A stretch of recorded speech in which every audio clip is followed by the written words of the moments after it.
Hello friends, welcome back to our YouTube channel. आज की video में हम लाइनिंग के साथ पैंट प्लाजो की कटिंग एंड स्टिचिंग सीखेंगे।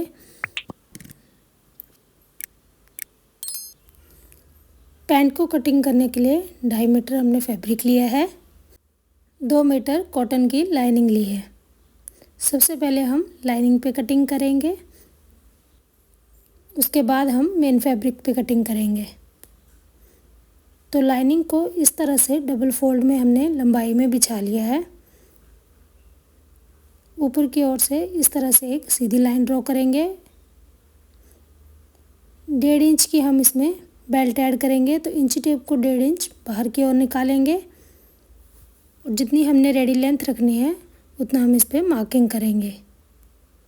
37.5 इंच में इसकी रेडी लेंथ रखूँगी और 3 इंच का हम इसमें मोरी फोल्डिंग के लिए मार्जिन लेते हैं, लेकिन मैं इसमें डिज़ाइन बनाऊंगी इसलिए मैं सिर्फ आधा इंच ज़्यादा लेते हुए 38 इंच पे मार्क करूंगी और इस तरह से सीधी लाइन ड्रॉ कर लूँगी। जब हम सिंपल प्लाजो बनाते हैं तो 3 इंच की मार्किंग हम नीचे मोरी फोल्डिंग के लिए लेते हैं। अब ऊपर की ओर से सबसे पहले हम क्रोच लेंथ लेंगे, तो इसके लिए हम अपनी वेस्ट का चौथा भाग करेंगे। 38 वेस्ट है, उसका चौथा भाग 9.5 इंच हो गया और 1.5 इंच प्लस करते हुए 11 इंच पे इस तरह से निशान लगा लेंगे। अब हम कमर का निशान लगाएंगे, तो 40 हमारी हिप है, उसका भी हम चौथा भाग करेंगे, हो गया 10 इंच और उसमें भी 1.5 इंच प्लस करते हुए 11.5 इंच पे निशान लगाएंगे और सीधी लाइन इस पर भी ड्रॉ कर लेंगे। अब 2.5 इंच हम आगे की ओर क्रोच के लिए लेंगे और 2.5 इंच का निशान ऊपर की ओर लगाते हुए क्रोच की शेप को ड्रॉ कर लेंगे। इसके बाद हम इसको नाप लेंगे। ये है 14 इंच, इसका हम आधा करेंगे तो हम 7 इंच पे निशान लगाएंगे। ये 7 इंच का निशान ही हम ऊपर की ओर लगाएंगे और इस पे भी सीधी लाइन लगा लेंगे। इसी पे ही हम अपनी प्लेट्स बनाएंगे।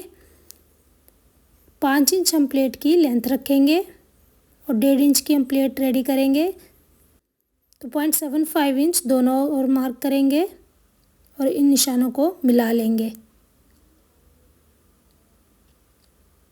ये हमारी प्लेट की मार्किंग हो गई है। अब यहाँ से 19.5 इंच पे हम घुटने के लिए मार्क करेंगे। अगर ज़्यादा लेंथ है तो आप 20 इंच पे भी मार्क कर सकते हैं और अगर कम है तो आप उसको 19 इंच पे मार्क करें।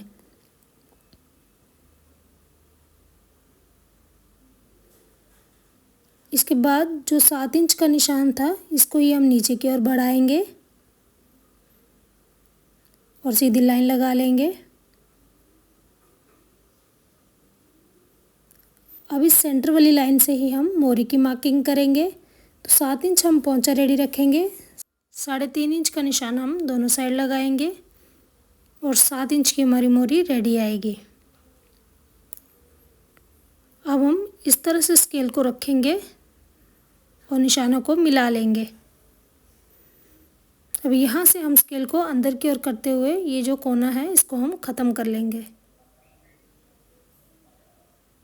दूसरी साइड भी अब हम स्केल को इसी तरह से रखेंगे, दोनों निशानों को मिलाते हुए इसकी भी शेप को ड्रॉ करेंगे। ये हमारी फ्रंट की मार्किंग हो गई है, ये हम लाइनिंग पे कर रहे हैं। अब हम इसकी कटिंग करेंगे।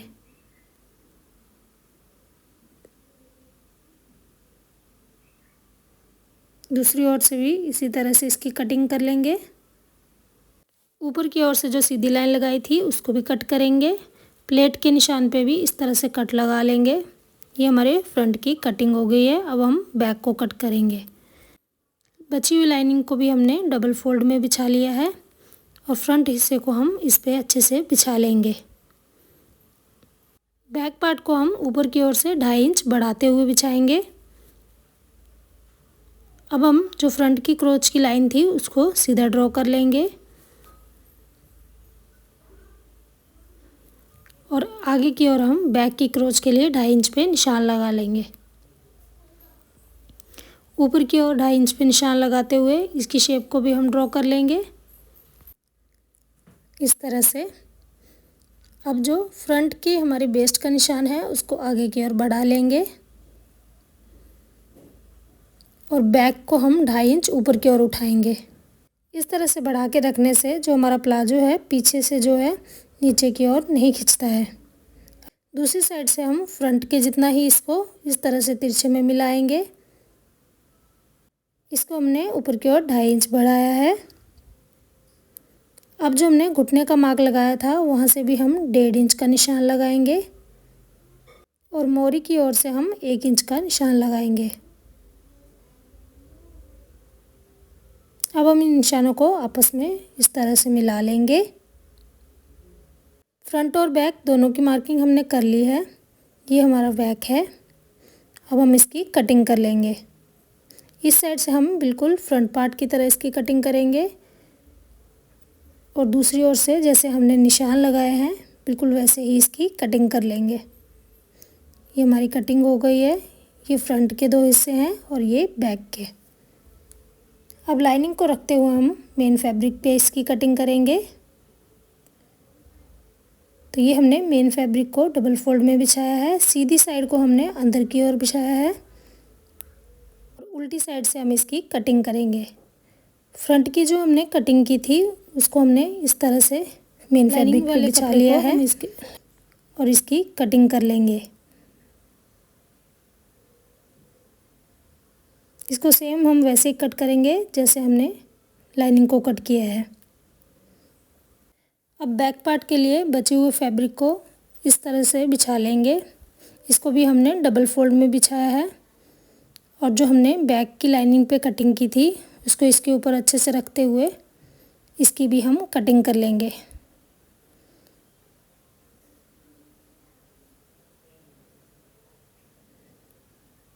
सेम लाइनिंग की तरह हम इसकी कटिंग करेंगे। ये हमारे बैक पार्ट की कटिंग हो गई है। इसके बाद हम पॉकेट की कटिंग करेंगे। तो बचे हुए फैब्रिक को डबल फोल्ड में हमने बिछा लिया है। ऊपर की ओर से इसकी चौड़ाई हम 5.5 इंच रखेंगे। पॉकेट की लेंथ हम 13 इंच लेंगे और नीचे की ओर से इसको हम 6.5 इंच चौड़ा रखेंगे। इस तरह से लाइन को मिला लेंगे। ऊपर से भी दोनों निशानों को मिला लेंगे हम आपस में। कम वाले हिस्से को हम बेल्ट की साइड में लगाएंगे। नीचे की ओर से हम इस तरह से कर्व शेप ड्रॉ करेंगे और इसकी कटिंग कर लेंगे। ये हमारी पॉकेट की कटिंग हो गई है। अब हम इसकी स्टिचिंग करेंगे। पहले हम लाइनिंग को जो है अपने मेन फैब्रिक से अटैच करेंगे। एक पीस लाइनिंग को हम फ्रंट के एक हिस्से के साथ अटैच करेंगे। लाइनिंग को हम उल्टी साइड में अटैच करेंगे और इस तरह से इसमें पूरे में सिलाई लगा लेंगे। फ्रंट के दूसरे पीस में भी हम दूसरी लाइनिंग को रखेंगे और बिल्कुल इसके साइड साइड में सिलाई लगा देंगे। इस तरह से हम फ्रंट और बैक में लाइनिंग को अटैच कर लेंगे। लाइनिंग और मेन फैब्रिक को हमने आपस में जॉइंट कर लिया है। लाइनिंग को जॉइंट करने के बाद हम क्रोच को आपस में सिलेंगे। पहले हम फ्रंट के दोनों पल्लों को अंदर की ओर सीधा रखेंगे और लाइनिंग की ओर से हम इस पर सिलाई लगाएंगे और क्रोच को जॉइंट कर लेंगे इस तरह से। अब हम जो प्लेट के निशान लगाए थे उस पर हम प्लेट बनाएंगे। तो इस तरह से इसको सेंटर वाली लाइन से पकड़ते हुए इस पर सिलाई लगाएंगे कि इस तरह से। दूसरी प्लेट को भी हम इसी तरह से पकड़ते हुए इस पर भी सिलाई लगा लेंगे। फ्रंट के दोनों हिस्सों में हमने प्लेट्स बना ली हैं। ये हमारी राइट साइड है। यहाँ पे हम पॉकेट अटैच करेंगे। तो पहले हम पॉकेट को नीचे से सिल लेंगे। उसके बाद हम इसको पलटते हुए सीधा करेंगे। अब खुली वाली साइड से 1.5 इंच पे हम इसको मार्क करेंगे। यहाँ से हमारी पॉकेट शुरू होगी और 5.5 इंच तक हम इसको ओपन रखेंगे। अब साइड से हम आधा इंच का मार्जिन देते हुए इस तरह से निशान को ऊपर तक मिला लेंगे। अब हम इसको अटैच करेंगे। तो ये हमने फ्रंट साइड को लिया है। राइट साइड में हम पॉकेट लगा रहे हैं। तो राइट साइड पे हम इस तरह से पॉकेट को लेंगे और इसको खोलते हुए इस पे सेट कर लेंगे। ऊपर से इसको बराबर पकड़ेंगे और यहाँ से हम इस पे सिलाई लगाना शुरू करेंगे। तो इस तरह से पहले हम इस पे सिलाई लगाएंगे जहाँ तक निशान है। उसके बाद नीचे की ओर घुमाते हुए 5.5 इंच के निशान तक हम इस पे सिलाई लगाएंगे। देखिए इस तरह से दोनों कोनों पे हम कट लगा लेंगे। ध्यान रखें कि हमारी सिलाई नहीं कटनी चाहिए। अब हम पॉकेट को खोलते हुए रखेंगे और जहाँ पे हमने कट लगाए थे इसको अच्छे से घुमाते हुए ऊपर और नीचे की दोनों साइड से बाहर की ओर निकाल लेंगे। प्रेस लगा के इसको सेट करेंगे। अब इसके बाद हम इसके बिल्कुल साइड में सिलाई लगाएंगे। इस तरह से घुमाते हुए पूरे में हम नीचे तक सिलाई लगा लेंगे। अब जो हमने पॉकेट खोल के रखी थी उसको दोनों हिस्सों को बराबर पकड़ेंगे और ऊपर वाली साइड से सिलाई लगाते हुए इसको स्टिच कर लेंगे। देखिए इस तरह से हमारी पॉकेट आएगी। अब यहाँ से नीचे तक भी हम सिलाई लगा लेंगे जहाँ तक हमारी पॉकेट है। इसके बाद हम इसमें बेल्ट अटैच करेंगे। तो बेल्ट बनाने के लिए हमने 4.5 इंच की एक पट्टी ली है और इसकी लंबाई आप उतनी ही लेंगे जितना आपका फ्रंट रेडी हुआ है। इसके बाद हम बेल्ट के लिए बकरम कट करेंगे। 1.5 इंच इसकी चौड़ाई ली है। ऊपर की ओर से आधा इंच मार्जिन छोड़ते हुए इसको इस पट्टी पे पेस्ट कर लेंगे। इसको हमने पेस्ट कर लिया है और जो ऊपर की ओर आधा इंच मार्जिन छोड़ा था उसको भी अंदर की ओर फोल्ड कर लिया है। नीचे वाले फैब्रिक को भी इस तरह से फोल्ड करेंगे और नीचे की ओर आधा इंच बढ़ाते हुए इसको रखेंगे। पट्टी को हम फ्रंट से अटैच करेंगे। इसके लिए हमने इसको उल्टी साइड से रखा है और इस तरह से इसको खोलते हुए जो आधा इंच हमने पट्टी को एक्स्ट्रा काटा था उस पर हम सिलाई लगाते हुए उल्टी साइड से इसको अटैच करेंगे। इस तरह से हम अपनी बुकरम के साथ साथ सिलाई लगाएंगे। इस पे हम सिलाई नहीं लगाएंगे। इस तरह से उल्टी साइड से हमने इसको अटैच किया है और इस तरह से खोलते हुए हम इसको सीधी साइड में कर लेंगे और पट्टी को पलटते हुए इसके ऊपर अच्छे से सेट करेंगे और इस पे भी सिलाई लगा लेंगे।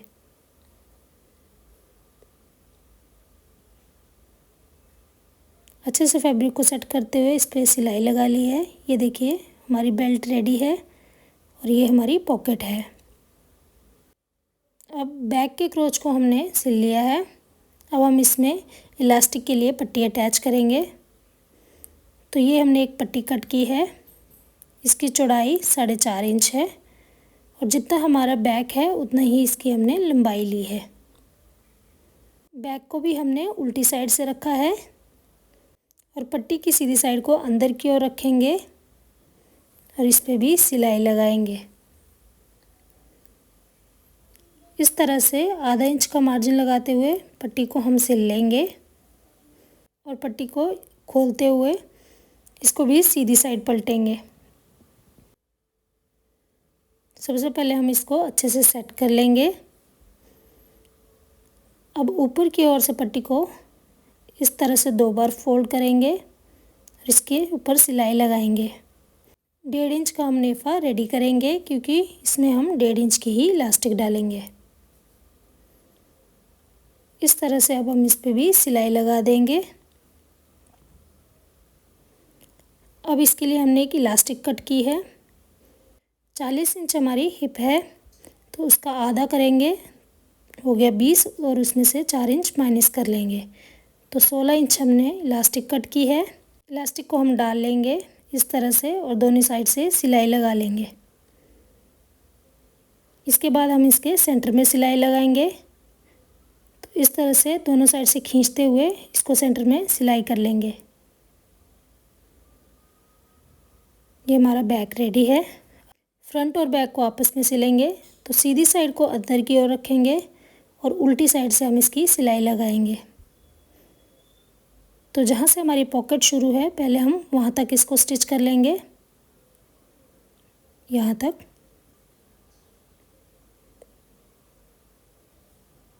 उसके बाद जो हमारी पॉकेट है उसको हम अंदर की ओर करेंगे, इस पे हम सिलाई नहीं लगाएंगे और फ्रंट और बैक को बराबर मिलाते हुए इस पे सिलाई लगाएंगे। पॉकेट को हमने अंदर की ओर करना है, इस पे हमने सिलाई नहीं लगानी है। बाकी दोनों पल्लों को बराबर मिलाते हुए हम नीचे मोरी तक इसमें सिलाई लगा लेंगे। दूसरी साइड पे भी हम इसी तरह से फिटिंग लगा लेंगे। इस साइड पॉकेट नहीं है तो हम पूरे में सीधी फिटिंग लगाएंगे।